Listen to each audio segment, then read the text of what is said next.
Okay, welcome to I-DriveU. I want to show you how to log into I-DriveU using Facebook. It's a very simple operation indeed. Simply click the Facebook login.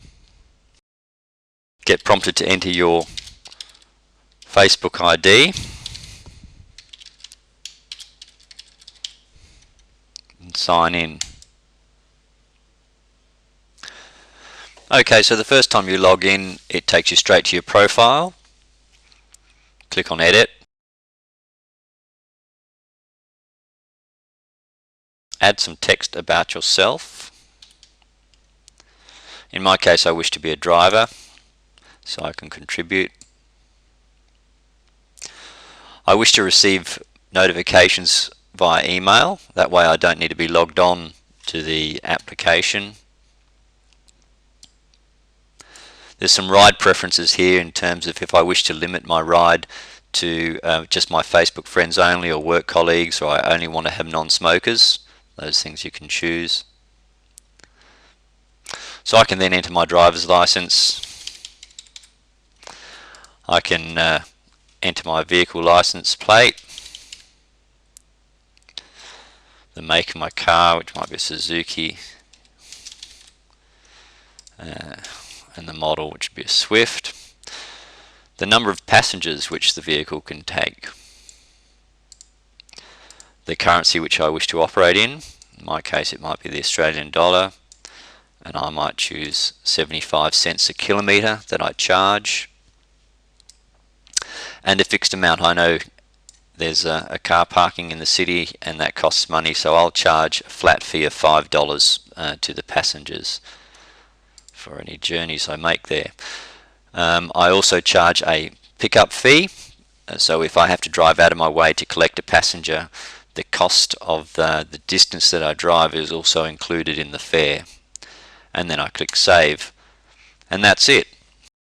Now in the top right here it tells me there's a little picture of a man with a circle, red circle. If I want to mark myself online, I'm now green, which means I'm online and available for business, so anybody can find me. Once you've logged on, finding a driver is easy with I-DriveU. Simply select the search button on the home screen or through the drop down menu.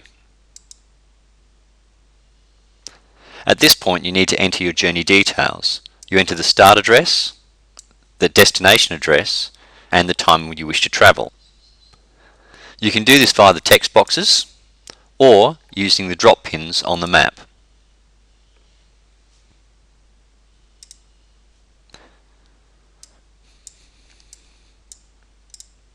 If you have any flexibility in your travel time, you can set it here.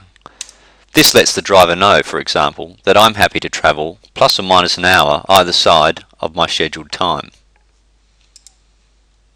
If I make the same trip regularly, I can save it as a favourite.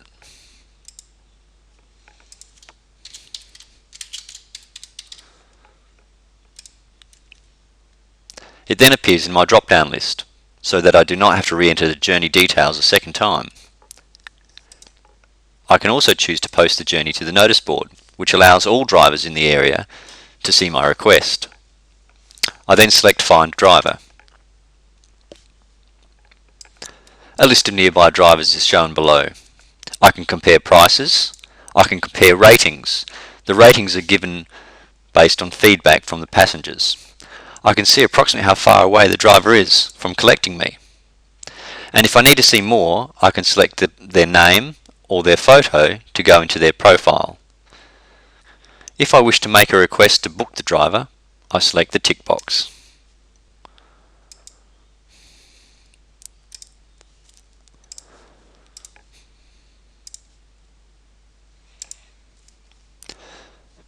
Once the driver has accepted my request, a pop-up will appear in the top right corner of the screen. I can select that pop-up to see the journey details. Within my rides, you can see a list of all the journeys you have done or are currently doing.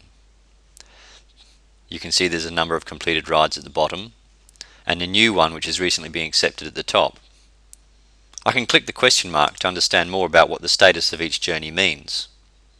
If I need to reschedule the journey, I can request the journey be rescheduled. I can request to cancel the journey, I can send feedback to the driver, or I can send a message to the driver. It's that simple.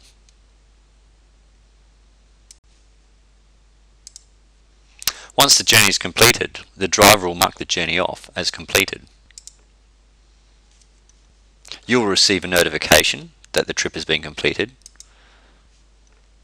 Again, you can check the pop-up box and it will tell you that the status of that journey has now changed to payment required. I can then choose to click the pay option. In this instance, the driver only accepts cash, so I pay him and I mark the journey as paid for. And that's it.